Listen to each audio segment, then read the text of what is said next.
Are we good to go? Yep, excellent. Okay, folks, so welcome to the Infrastructure Committee meeting of the 10th of September. Just before we start, I'd just like to acknowledge the absence of the Chair, Deborah Erskine, who's off ill at the minute. On behalf of the committee, we wish her well for a safe and speedy recovery. I know, knowing Deborah, she's probably tuned in and keeping an eye on proceedings, and we'll keep an eager eye on things, and we'll remain in contact with her. And would also like to welcome officially Justin McNulty to the committee, who is replacing Mark Durkin. And we welcome Justin and thank Mark for his service since the beginning of this mandate. So just to provide a brief on today's business, we receive an oral evidence from the Department of Infrastructure on the outcome of the review of Trustport's consultation and the next steps, and we will consider 3 SRs and 1 SL1 subject to Assembly proceedings, and 7 SL1s and 6 SRs not subject to Assembly proceedings. And just to inform those in the public gallery that the use of mobile devices through Wi-Fi connections is allowed, but all devices should be muted. 3, 4 and 5G cannot be used, and no photographs or recordings can be made. And if members are content, we will proceed through the agenda. Excellent. So just in terms of apologies, we have apology from the chairperson, Deborah Erskine, and just to check if there are any other apologies, and to note that both Nicola Brogan and Justin McNulty are online. Okay, members. Declarations of interest, just to remind members that they are obligated to declare any relevant financial or other interests which may reasonably be thought by others to influence their approach to the matter under consideration.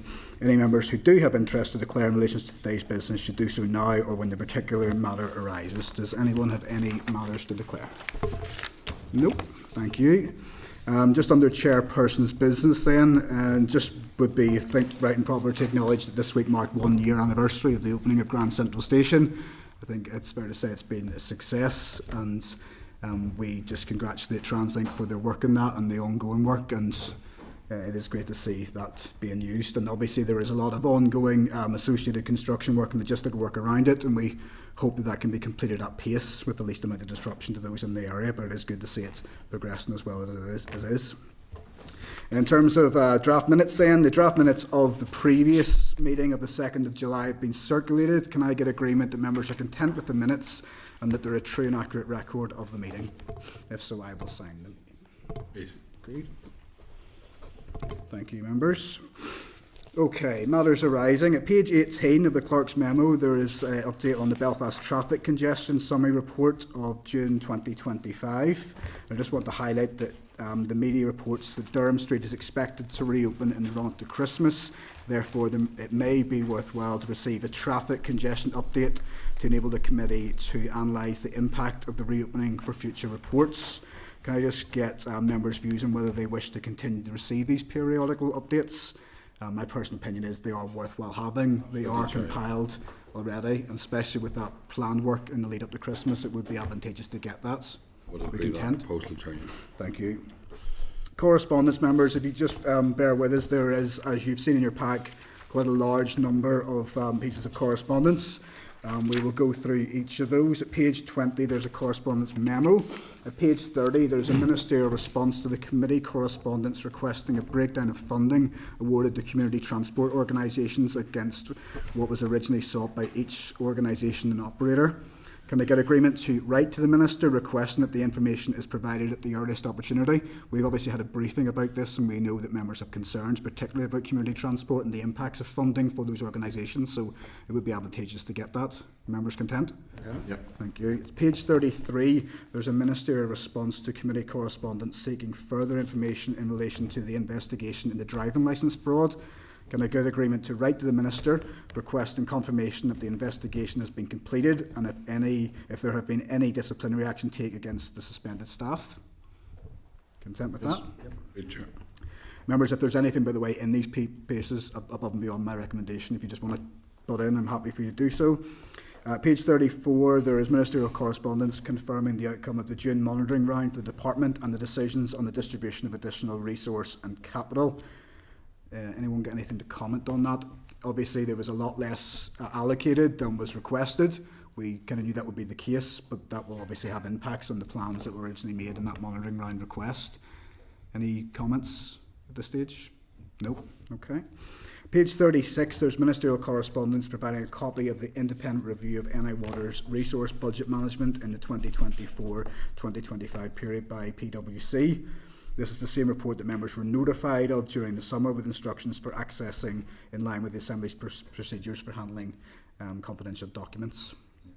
Just to say, Chair, for members, a link has been sent to you now through a link to the confidential document itself. If you want to access that, so you should have received that just now.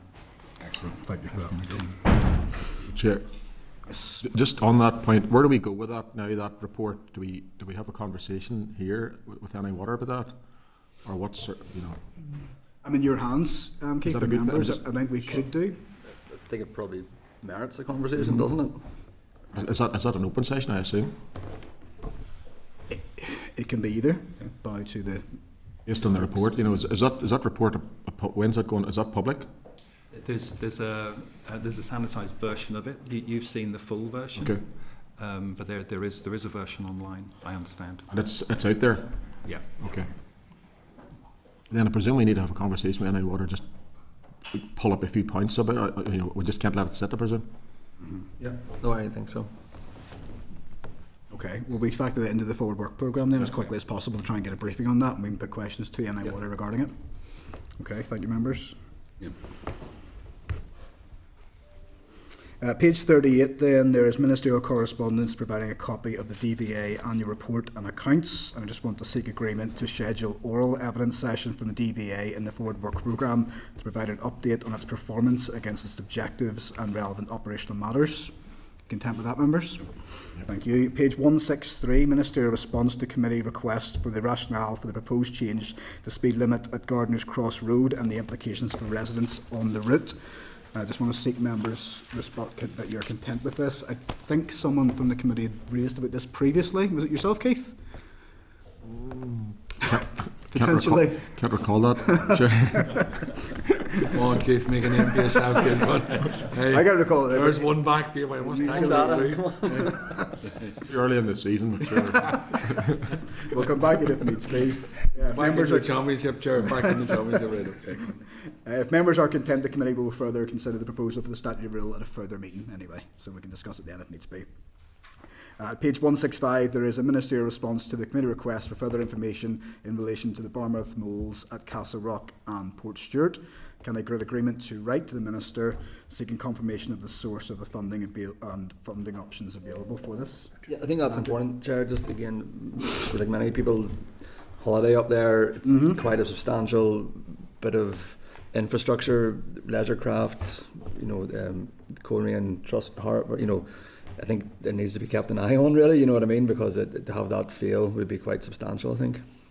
Absolutely. Okay, we can note that. We will get that factored in. Thank you for that, Andrew. Okay, at 168, there's a ministerial response to a committee request for information of the to extend the powers proposed in the Administrative and Financial Provisions Bill. Can I get members' views and seek a response, including whether they are issues they wish to highlight to the Committee for Finance to inform its scrutiny of the bill? You content with that? Yes. Yep. Thank you. Just to check, that's to forward the response from the Minister to from the Department to the Committee for Finance, just to keep us right. Happy members? Yes. Everyone's very quiet today. Still finding their feet. But page 170, there's a ministerial response to the committee correspondence following the informal meeting with Logistics UK regarding their concerns for the haulage industry. Can I seek agreement to forward to Logistics UK for information and comments? A number of us did attend that meeting. I think it was very productive.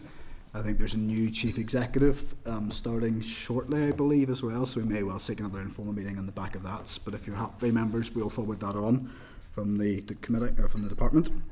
At page 257, there's the Department for Infrastructure correspondence providing a copy of the accounts on annual report for Northern Ireland Transport Holding Company for 24-25. Can I seek agreement to schedule an evidence session in the forward work programme for TransLink on a suitable date? Thank you, members. At page 362, there is the Department for Infrastructure correspondence providing a copy of its business monitoring plan for 24-25. And again, can we seek agreement to schedule an evidence session in the forward work programme? Take the silence as a yes. Right, Chair. Page 415, there is a response from the Committee for Finance to the committee correspondence regarding the increase in insurance premiums. Just say, given the committee's interest on the impact of the motor insurance premiums for motorists in Northern Ireland, I think it's worthwhile that the committee writes to the Motor Insurance Task Force to reiterate the committee's position. I know that we have members had a long conversation on this, and I'll not be the only one in the room as the local representatives who've been getting correspondence from constituents deeply concerned about the increase in rises in this. So are we content for that to happen and to try and keep as much pressure on this as possible? Okay, thank you. At page 411, there's an invitation to the Planning, Development, Management Regulations Northern Ireland 2015 workshops being held as part of the Phase 2 of the review process. Can I get members to confirm their intention if they wish to attend, if they haven't already done so? Okay, thank you. Sure. Oh. Sure. Yes, sorry, Justin. Just could we flick back, please, to that Committee for Finance one, the Motor Insurance Task Force? Yep, go ahead. The Department for Justice, which I've just left, they are also responsible for the personal injury discount rate, which regulates the price of insurance. Can we link in with them as well, please, on that front? Yes, absolutely, Justin. We can do that if members are content. Yep. So that'll be a tri-committee piece of work between ourselves, Economy and Justice in that respect. Okay, thank you, Justin. Page 448, the Public Accounts Committee requests to share any correspondence relating to the recent ruling on the delivery of the A5 upgrade with members. Can I seek agreement to share any correspondence on the recent ruling in relation to the A5 project? Anyone get any comments or anything on that at this stage? Just record as I'm a member of the PSC as well, Chair. Okay, thank you for that. Page 449, the Committee for Agriculture, Environment and Rural Affairs correspondence in relation to the dilapidation bill. Just checking if any members have any comments on that. No. Page 490, there is correspondence from the Committee for Economy and a call for evidence in relation to the Insolvency Amendment Bill. Again, any comment at this stage? No. Page 546, there is correspondence from Alex Easton MP requesting that the committee undertake a review of Minister Kimmins' handling of a proposal regarding the use of turbulent vortex turbines to electrify Northern Ireland's railways and support hydrogen production using the renewable hydropower, following correspondence from a member of the public. Can I get agreement, members, that we write to Mr Easton stating that the committee does not usually interfere in and consider individual complaints and refer the individual to local MLAs? Happy with that? Thank you. At page 562, there is correspondence from the Cycling UK regarding the active travel budgets. I want to seek agreements to forward this to the Minister for Infrastructure for her response from the department. Happy with that course of action? Yes. At page 565, there is correspondence from the Mineral Products Association for Northern Ireland on the road maintenance allocation. And a request to meet with the committee. I know, members, that many of you will be contacted, I think, during recess by Gordon and his team, and I think we all share the deep concerns they have about the funding for roads maintenance and the impact that will have on the industry going forward. We have had a briefing previously from the Mineral Products Association for Northern Ireland. There is a request there for another briefing for the committee, or we could do one informally. I'm in the hands of the members if we think that it would be worthwhile. I certainly don't have any problem scheduling that if needs be. I think it could be advantageous. Again, okay. Thank you, members. Sorry, was that for a formal oral session or for an informal? Formal oral, I'd prefer. Hi, Justin. Formal oral, I'd prefer. No problem. Thank you. I have no objections, Chair. Okay. Yep. Happy with that. We can make that work. Thank you, members. At page 567, there is correspondence from a member of the public requesting that the committee explores the potential of free public transport for disabled people. I want to seek agreement to defer the consideration for the request to a future meeting to allow for the publication of the Department's report on the transport strategy, which may in future include this provision. Are we happy with that course of action? Yep. Thank you, members. And I just wish to seek agreement with members that they are content to note the remaining correspondence, and if they have anything to raise within it, happy to take that now. No? Okay. On to item 7 then, is the review of the Trustport's consultation and the next steps, and we'll welcome representatives from the Department of Infrastructure here. At page 570, members, we have the Department for Infrastructure's written evidence on the review of Trustport's update And at page 573, we have the official report as well from the Belfast Harbour Commissioners. And at page 589, the official report on the review of Trustport's Department of Infrastructure. So, okay. We're just waiting on the officials.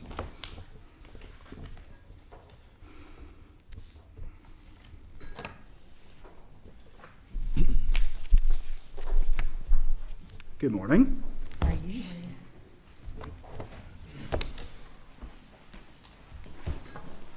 So you're very welcome, folks. Nice to see you again. Hope you had a nice summer break. Well, not that a break, but a nice summer anyway. We welcome Sian Kerr, the Director of Public Transport Planning and Policy, the Department of Infrastructure, Mrs. Adele Campbell, Gateways Branch Department for Infrastructure, and Royanne Kincaid, the Gateways Branch Department Infrastructure. Can we maybe take 5 minutes of your time just to get an update on the work and the consultation, and then we'll open up to members? Yeah. And if it takes past 5 minutes, sure. We're pretty understanding. Thank you, Chair, for inviting us to provide an update to the committee today on the review of Trustports. You've already introduced my team, but we have got Adele and Royanne joining me today. So if the Chair is content, I'll begin by setting out the context of the public consultation, and then I'll talk specifically about the outcomes or findings and the policy recommendations. The public consultation ran for 12 weeks from the 16th of December until the 10th of March 2025. The policy areas under consideration related to the powers, status and governance of the Trustports. The Department gratefully acknowledges the contribution of those individuals and organisations who took the time to help shape our policy development. A copy of the responses report was issued to the committee in June, and it's available on the Department's internet. Whilst most responses have been extremely positive, we noted some respondents declined to answer certain questions, instead preferring to make general comments or raise specific issues not relating to the consultation. Following the consultation, an options paper was provided to the Minister. It set out 5 policy options arising from our analysis of the responses and sought her agreement to the recommendations outlined. The first recommendation was to retain the current Trustport model. As part of the review, we examined what other potential port models may be available for our ports. And from the consultation responses, there was no appetite to move away from the Trustport model. The second recommendation was to bring forward legislative changes, which we are confident will have the effect of bringing the Trustports within the private non-financial corporation status. These legislative changes would require the repealing of 3 powers: the power of the Department to compel the sale of a Trustport, the power of the Department to give a Trustport directions of a general or specific nature, and the powers of the Department, or the Council in the case of Coleraine, to appoint a majority of the members of Trustports, and then include the powers of the Department or the Council in the case of Coleraine to appoint a minority of members of Trustports. There would also be reference to specific Northern Ireland Trustport guidance documents in the individual harbour orders, which will cover the code of practice, preparation of ports master plan guidance, and short-term implementation plan guidance. These documents would further strengthen the relationship between the Department and all the ports, and clarify publication and transparency measures and stakeholder engagement in support of public accountability. In the consultation responses, all Trustports support the changes that need to be made to ensure the Office of National Statistics classification changes. The reclassification will provide the ports with an ability to borrow more freely, and this will provide more flexibility to their operations and help maximise the economic impact they have. It will be helpful in meeting the future needs of both the local economy and the ports themselves.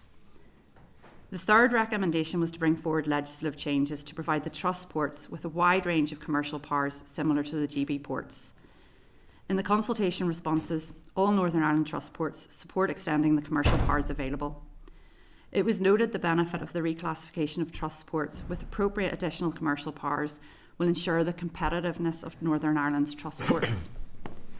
The fourth recommendation was to bring forward legislative changes to provide the ports with the general power of direction in line with GB ports. In the consultation responses, all Northern Ireland Trustports consider this power to be essential in the proper discharge of their marine safety obligations under the Port Marine Safety Code and support the inclusion of this power within new legislation. The final recommendation is to bring forward legislative changes to include the directive that statutory harbour authorities could initiate a harbour order as well as the Minister. The consultation responses support the change to streamline the process and bring Northern Ireland in line with existing arrangements in GB. The Minister has agreed to these recommendations. A paper has been issued to the Executive to seek its agreement to the policy proposals being brought forward in a new bill, and agree to the Department engaging with the Office of the Legislative Council to complete the instructions and drafting of clauses for a draft bill. The Minister hopes to introduce the bill before March 2026 to enable the Assembly scrutiny of the bill to commence. So I hope this update has been helpful, and we are very happy to answer any questions you may have. Thank you very much. That's really useful, and appreciate the updates.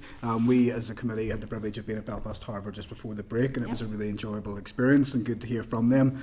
And you highlight that in your evidence session that they, as are the other ports, are very eager to see this happen. Just in terms of that timeline, in terms of the Minister's intention, you are 100% confident that we're going to get this through in this mandate, because obviously there's a concern with bandwidth of legislation output, etc. There is no doubt at this stage that this will be able to make it through before the end of the current mandates. Well, that's the intention. That's the intention. The timescale has always been sort of relatively tight, I suppose. The reason that we were able to put this forward potentially as a slot was because we had a previous version some time ago of the bill. Some of the drafting had been done, but look, it is tight. And we've never shied away from that point. Yeah. Okay, well that's good. And I know that the trust boards are very keen to see that happen as quickly as possible. There was some concern among people that this might be a backdoor to the privatisation of the ports, and I think we all know in the evidence, and I've been certainly keen to point out that that's not the case, but you could just set out quite clearly why that isn't the case. That would be useful. So the model of a trust port would remain.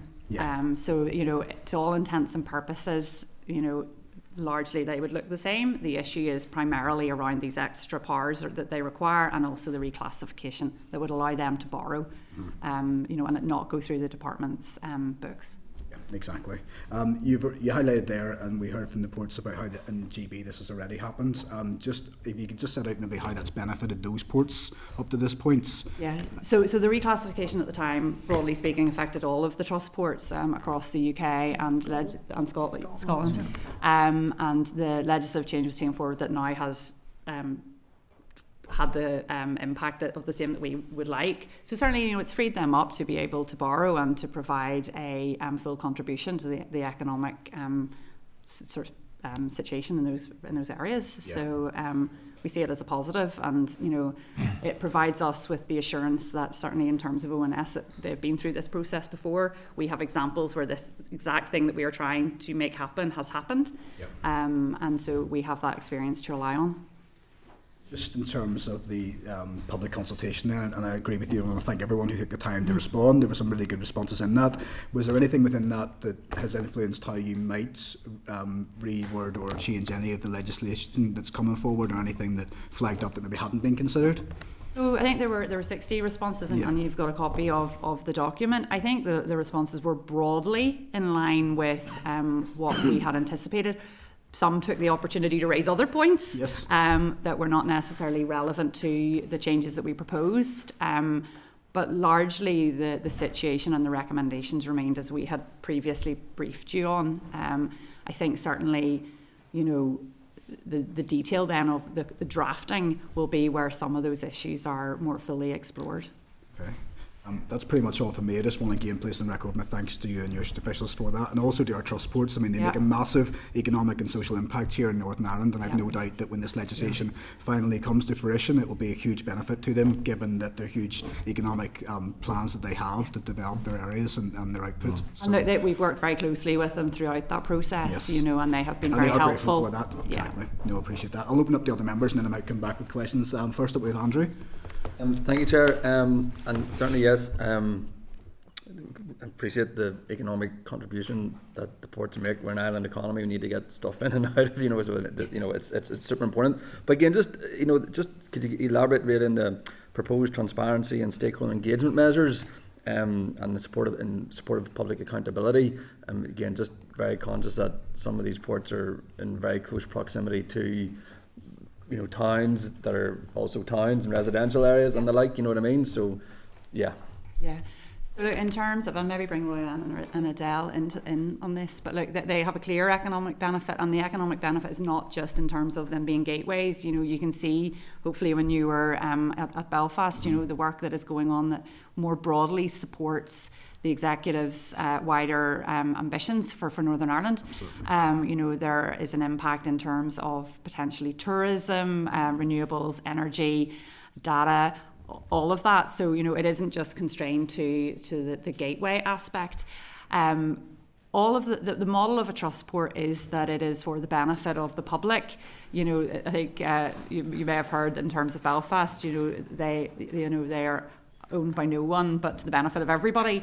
You know, and certainly from our experience, they are very aware of the relationship they have with the local community, and are all making efforts to ensure that that is positive.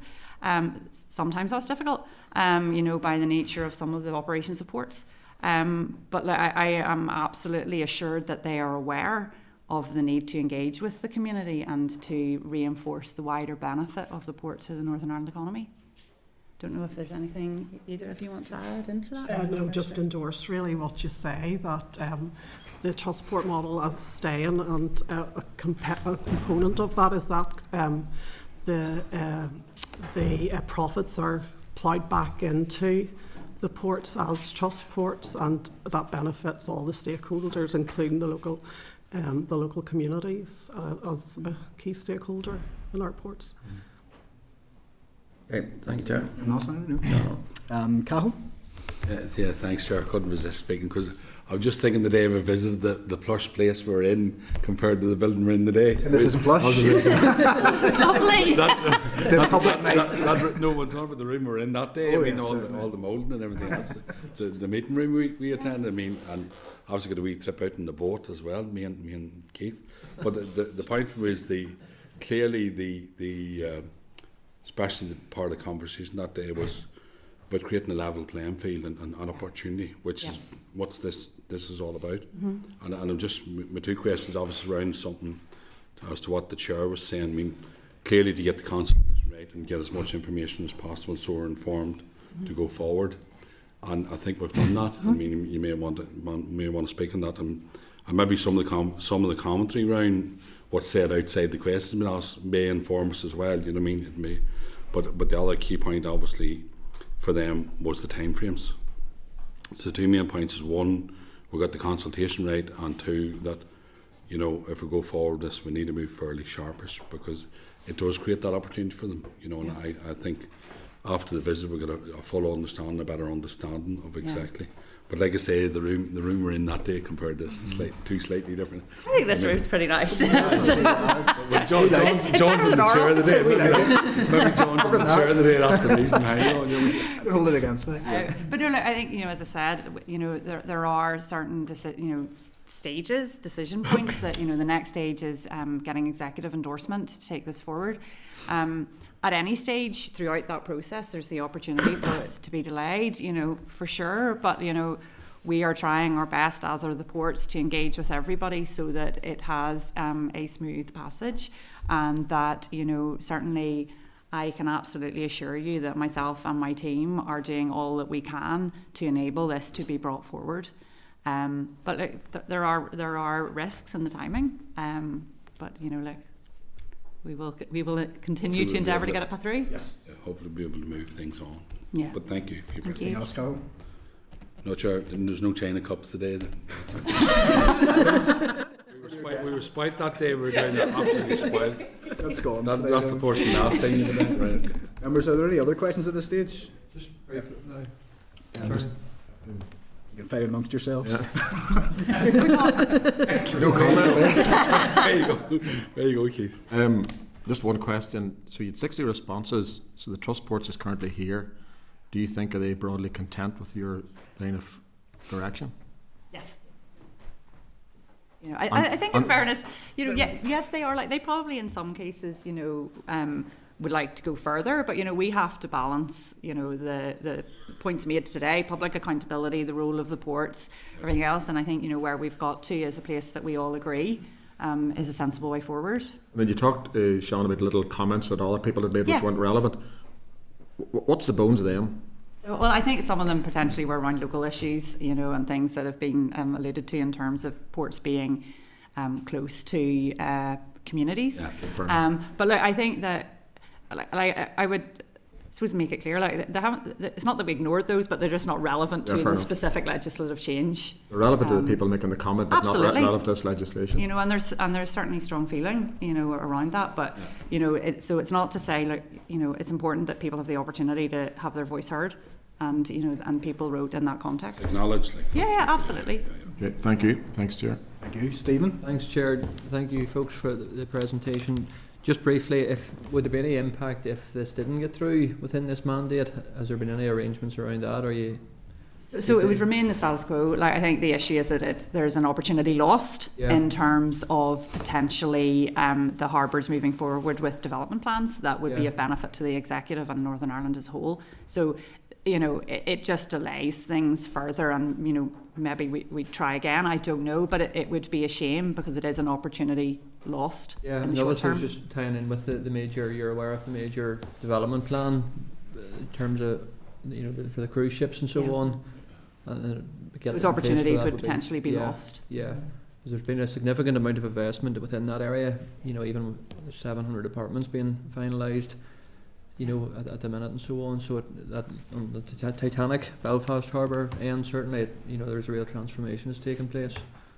And you can see certainly in terms of even like Belfast, whenever the cruise ships are in, and the impact that has, you know. So look, it's definitely, it's a growth area. You know, I was at the Belfast briefing, you know, and they spoke about the growth in that space. But you know, there are wider implications as well around energy and renewables and all of that, you know, go hand in glove with the work that the executive is trying to bring forward and the wider aims for Northern Ireland. So look, it would be a shame, and it would be an opportunity lost. Yeah, no, appreciate that. Thank you. Thanks, Jim, Chair. thank you. A couple more, Andrew again, then Justin. Sorry, Chair, just to comment just on the back of the point Keith made about the local issues, and I know that they're not relevant to the, but I suppose the department is aware of those issues and is taking those on board, but also B, does that not tie in somewhat to the point I tried to make there about the local engagement and the local stakeholders? I mean, how do those, I mean, to me those two answers don't quite marry up, if that makes sense, or maybe if you could connect them a bit better, if that's, or sort of explain them a bit better. So I think for me, like, you know, I spoke about, you know, each of the ports has probably different issues in terms of the communities. They're in very different locations in terms of in relation to the communities beside them. I think each is aware in terms of that they engage with stakeholders. I know, for example, Warren Point's example, that they have a community forum. I'm not sure off the top of my head in terms of the specific engagement models that the other harbours use, but I do know that they are all very mindful of that relationship. I know that Belfast provides you know, some charitable funding. I know that they support other causes in the community. I think all of them are very aware of the role that they can play and do play within the local area, not only as employers, you know, but also just in terms of the wider benefit to the communities. Okay. Justin? Thanks, Chair. Thanks, Sian and Adele and Royanne. Just further to what Andrew has been touching on there and why the legislation has been brought forward, repeal the power of the department to give a trust directions of a general or specific nature as to the exercise of its functions, remove the powers of the department or the council in the case of Coleraine to appoint a majority of members of the trust ports, and then include the powers of the department or the council in the case of Coleraine to appoint the minority of the members of the trust ports, which seems a bit contradictory. Does that mean that trust ports are no longer compelled to oblige the department or local council in terms of its function? Are their functions? So one of the issues in relation to the ONS classification, and one of the reasons why they were reclassified in the first place, was the fact that the minister appointed a majority of the board. So the change that is very wordy and convoluted is that we would change the legislation to say that we didn't have to appoint the majority and instead would appoint the minority, and that's in relation to avoiding the ONS classification again that links to the borrowing. The first point in relation to I think it was the information. I can't remember the first part. But yeah, look, that there is the code of conduct, the ongoing engagement with the department. We engage with the ports very regularly. That we are of a view that is not something that would be problematic. And again, plays into the ONS classification issue. So it's not problematic that the department will no longer be able to give Trustport directions of a general or specific nature? Well, that has never been used to date since that was, and it is a key component of having ONS reclassification looked at. So we would have to address that to achieve the aim of having ONS reclassification reconsidered. I think there's a wider point that, the cost of control is, if we either have control, in which case we restrict them through the borrowing ability, or we have to lessen some controls to enable that they make a full contribution to the economic position here. We can't have both. So the issue is the balance and how we then put in place guidance and other processes to assure people that they are making that full contribution. If that helps answer the question.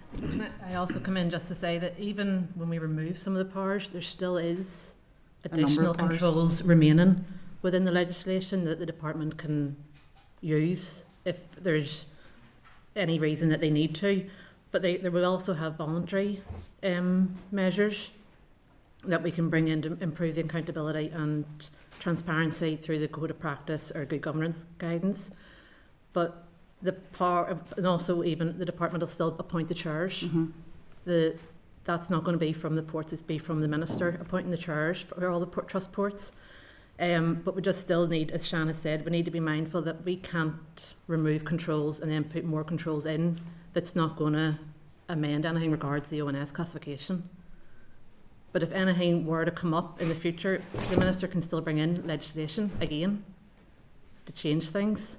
If there is something, if a port's failing to act appropriately or there's some issue that comes up, new legislation can be brought back in again. Though potentially That's again worrisome for me, folks.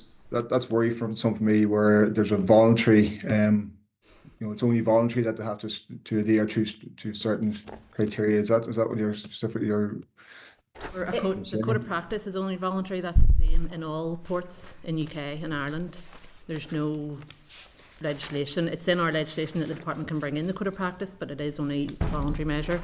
But all our trust ports at the minute go by the good governance guidance in the UK have 2008 GB legislation. Guidance, yeah. They currently go with. They all voluntarily adhere to that standard. And if it's helpful, we can provide you, in writing. There are a number of measures that are still in place that actually require them to provide information and the like. So this is only some of the powers that we would be repealing, and very happy to write to you in terms of what would remain and how we can utilise those to retain some kind of control, albeit within the realms of not going back towards the ONS classification again. But we are assured that balance is right, and look, happy to provide you with all of the information. We can do that later. Thank you, Lee. Thank you, Chair. You obviously know a lot more about it than me, so listen, appreciate it. Thank you. No problem. Thank you. I think that written brief will be useful, and we will have, as a committee, the opportunity to scrutinise this legislation, both on the floor and in here. And if Justin or any other member wants to bring anything to that, they're welcome to do so. This has been floating about for years in some shape or form, and I think I'm right in saying that every infrastructure minister for the last significant amount of years has been fully supportive of these changes, including the SDLP and Sinn Féin. So I don't think there's anything to worry about in that respect, but it's right and prudent that members look into every aspect of this, and we will do so as a committee when it comes forward for scrutiny. So we look forward to that brief. Cathal? Just finally, Chan, it's a valid point to raise, to be fair, but the understanding of it, it's a bit flexibility and opportunity, and I appreciate the issue. I mean, it's in the development zone, so in terms of some of the commentary outside of concerned residents or anybody else involved, which is fine, and that'll all play its part, but for us, for those of us who were there at the briefing, we understand clearly what they're trying to do and what it means, and I think it's a great opportunity for them, and it's been floating around. It's just, they all explained that day exactly what they're trying to do. So I mean, I think it'd be a wasted opportunity. Absolutely. And I think that just, you know, to be fair, the question that Justin's asking is reasonable, you know, but it's there and can be worked through. Yeah, we'll come back to the Absolutely. information. Absolutely. No, 100%. It's Yeah, reasonable. no problem. Well, thank you. If there's nothing else, members, just remains me to thank you again for coming forward today, for your continued work on this, for your continued engagement with the trust boards, and we look forward to having you back in front of the committee when the legislation is drafted and brought in front of the chamber and then to this committee. Thank you very much, Too sir. long at all. Thank you. I think you're staying think anyway I'm for the next staying. one. You're staying there. But Adele and Royanne, thank you so much for coming along You're today. elected to carry out in the charge of there, did you? Thank you so much. Like, can I work my iPad to get me the new briefing up? Thank you very much. Cheers. Well done. And do you want to take a couple of minutes and we'll take a quick break between That the would two? be Would that be great. okay? Members, with your indulgence, we'll take 5 minutes at this stage before the next briefing. Thank you. We just suspend. I don't know if we get feedback from No, we don't get much. We'll take 5 minutes, folks. Thank you. We don't get much. Okay, members, welcome back after our short break. A couple of members just stepped out, but we'll proceed with the agenda. And item 8 is SR 2025-138, the Penalty Charges, Prescribed Devices Amendment Regulations, Northern Ireland 2025. And we will receive oral evidence today. Members, at page 600, there's the clerk's memo on the SO1, the Penalty Charges Prescribed Devices Amendment Regulations 2025. And you'll see from pages 601 to 607 documents relating to the SO1, the Penalty Charge Devices Amendment Regulation. We welcome back Sian Kerr. Thank you very much for coming back. We welcome Ms. Laura Irvine, Head of Parking Policy for the Department of Infrastructure. You're very welcome. And Mr. Declan Murphy, Parking Enforcement Operations for the Department of Infrastructure. Again, if you're happy, we'll give you 5 minutes, Yes. so whatever you need. This one's even more wordier than the last It one. is. I've noticed that. And then we'll come to members again, and then we will hopefully approve the statutory rule. Brilliant. Thank you. Thank you. So, Chair, members of the committee, thank you for the opportunity to provide an oral briefing on the laying of the Penalty Charges Prescribed Devices Amendment Regulations Northern Ireland 2025. As you're aware, these regulations were laid during recess under exceptional circumstances and came into operation on the 30th of July. As part of the preparations for the introduction of a new parking enforcement contract, officials have been reviewing enforcement policies along with the new incoming enforcement service provider. One such area was the moving traffic offences, where the need for a technical amendment to the Penalty Charges Prescribed Devices Regulations Northern Ireland 2014 was identified and confirmed by the Departmental Solicitor's Office. The Penalty Charges Prescribed Devices Regulations Northern Ireland 2014 outline the requirements that must be met by all prescribed devices used by the Department for enforcement purposes. These prescribed devices are fixed or static cameras on poles and a camera installed on a mobile enforcement vehicle. These are used to detect moving traffic offences in bus lanes in Belfast. Under the 2014 regulations, all devices require certification by a competent authority in an EEA member state. Whilst the devices used by the Department have always been approved by the Vehicle Certification Agency in England and Wales, following the UK no longer being an EEA state as of the 1st of January 2021, in line with legal advice, it was imperative that we amended the legislation as soon as possible to ensure ongoing compliance and alignment. Resultantly, we acted as quickly as possible to amend the 2014 regulations, removing reference to the EEA and changing this to England and Wales. Whilst we sought to amend the legislative position, we also took the decision to suspend bus lane enforcement activities while we sought confirmation from our enforcement service provider NSL that the enforcement devices in current use also continue to comply with the regulations. NSL confirmed that the devices in questions were certified by the Vehicle Certification Agency in 2012 before they came into operation in 2015. These devices have not changed since they were installed and continue to meet the scheduled requirements set out in the regulations. We welcome the opportunity to provide more information to members and any questions you may have. Thank you. And again, thank you for that short brief, Sian. Really appreciate it. I suppose just as the acting chair of the committee, and I appreciate it's exceptional circumstances, ordinarily would have come through the different process and come to the committee first of all. And I'm sure that will happen going forward, and we would like that to happen, but we appreciate that it couldn't during recess. Just in terms of the changes then, are we now content that everything is fully compliant, and what work's being done to ensure that we don't head towards that potential timing cliff edge again if there are any changes that might well lead us to this situation again? So this was done to enable then the work that we need to do as part of the new contractor coming in. I don't know if Declan wants to say just a bit more in terms of that. So currently our current contractor NSL have been the enforcement contractor since 2012.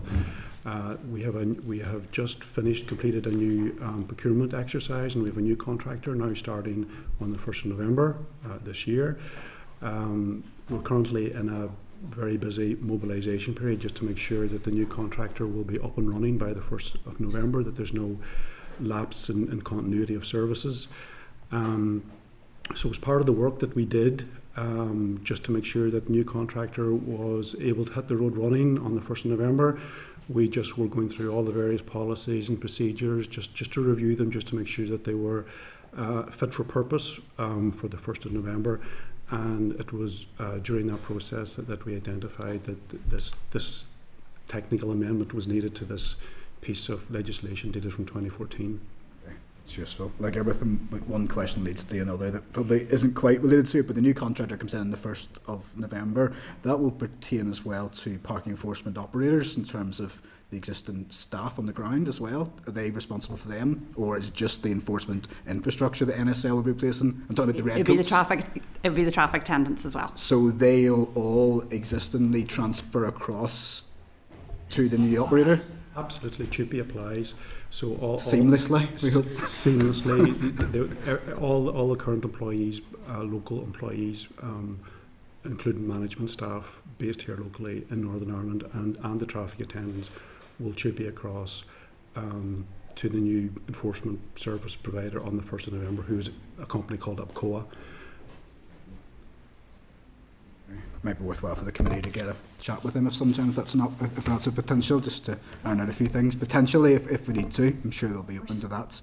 Okay, at this stage I don't have anything else, but I am content to open to members if there's anything at this stage. No, Chair, just to raise that point, obviously contractual arrangements and all, I'm sure there's questions to be asked. Yes, how that process, I would be happy to dive into that today, but I don't know if it would be the right time to do it.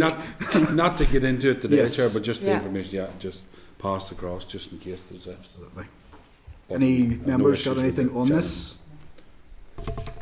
Keith? Yeah, so just explain to me that in layperson's terms, Sean, not that there's anything wrong with what you said.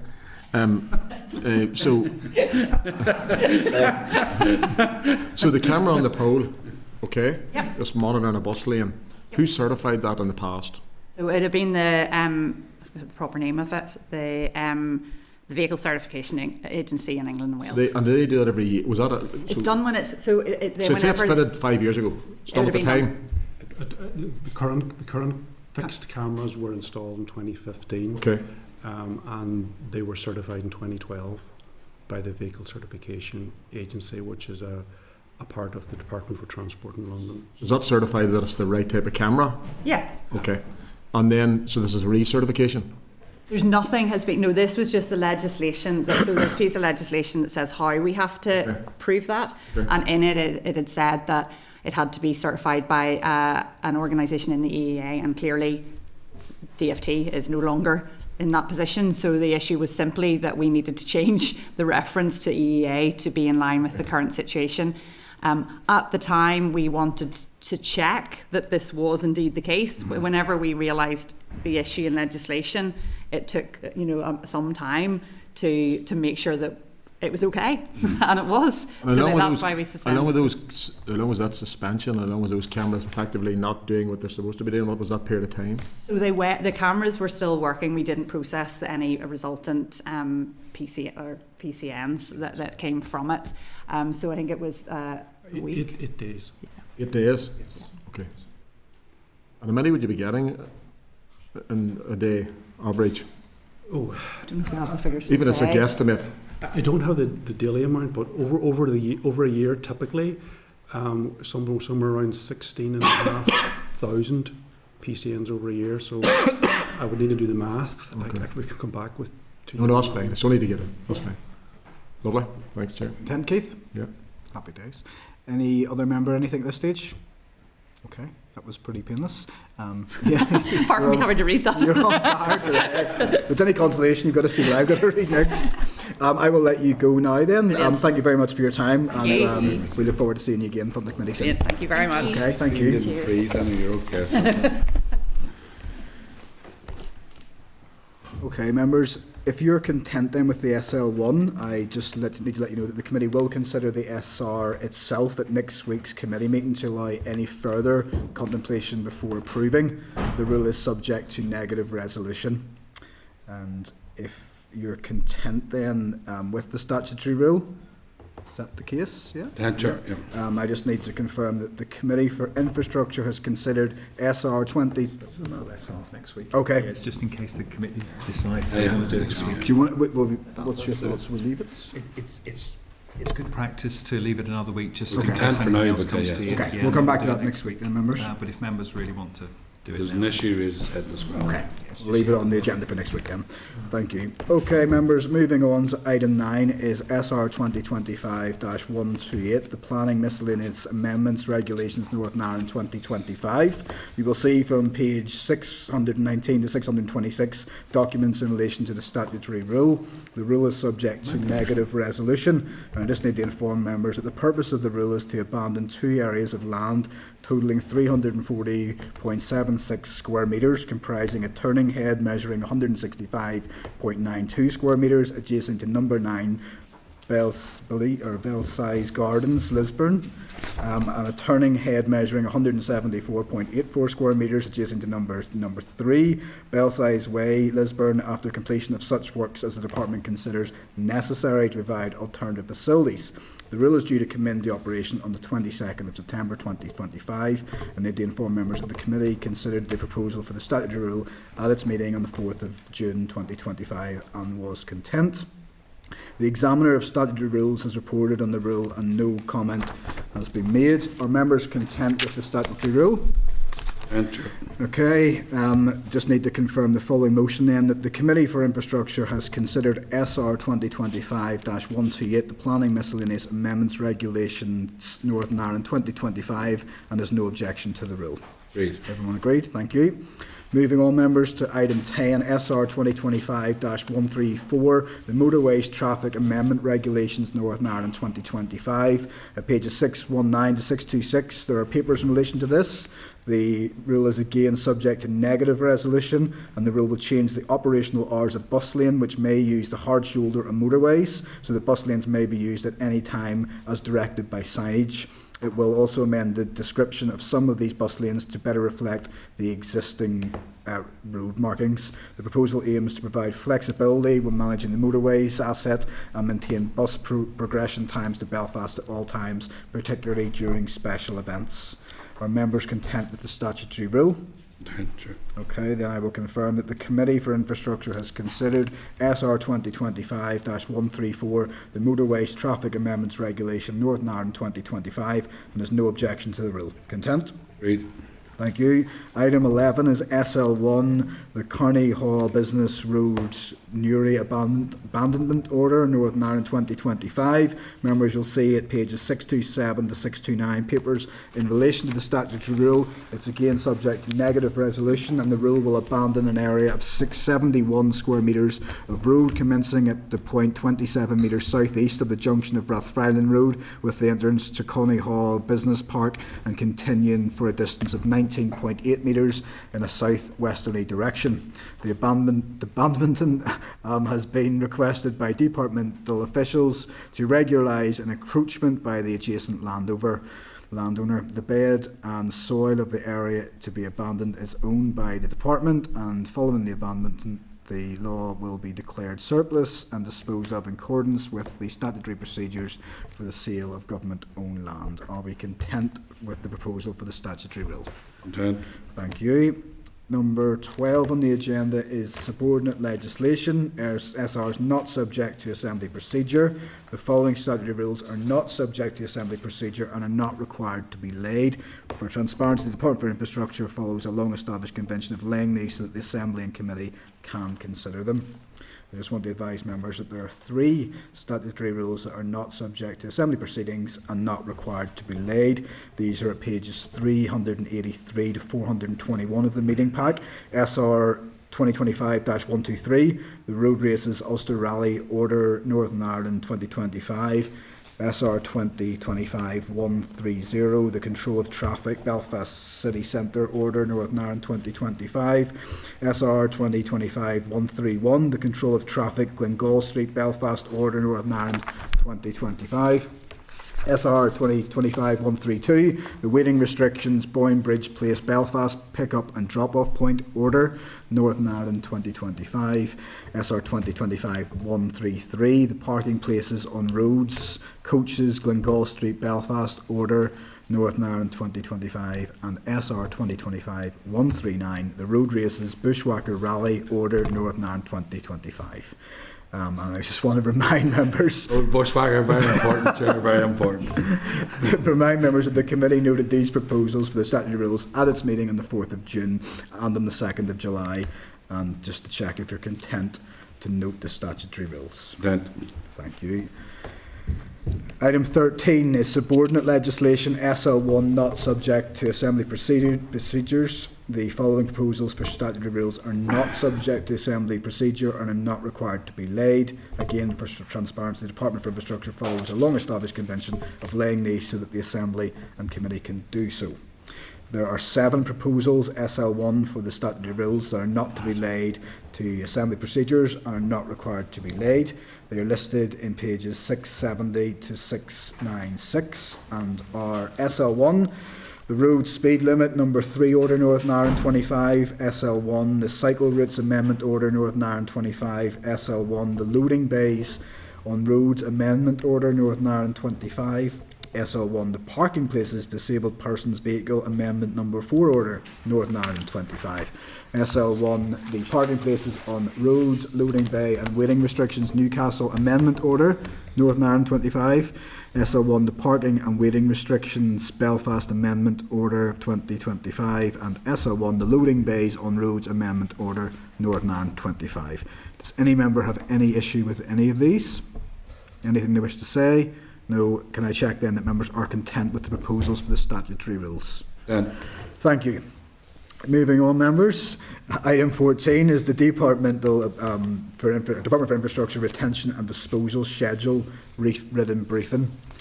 Just want to advise members that at page 698 of the pack is correspondence from the Department laying a copy of its retention and disposal scheme as set out in the Public Records Act Northern Ireland 1923 and the Rules of Disposal of Documents Order 1925. Departments and the wider public sector are required to develop and maintain a schedule which covers all records, regardless of format, which are created by each of their functional business areas. The legislation sets out that the procedures both for the destruction of records deemed to have no long-term value and for the preservation and transfer to the public records of Northern Ireland of records selected for permanent preservation.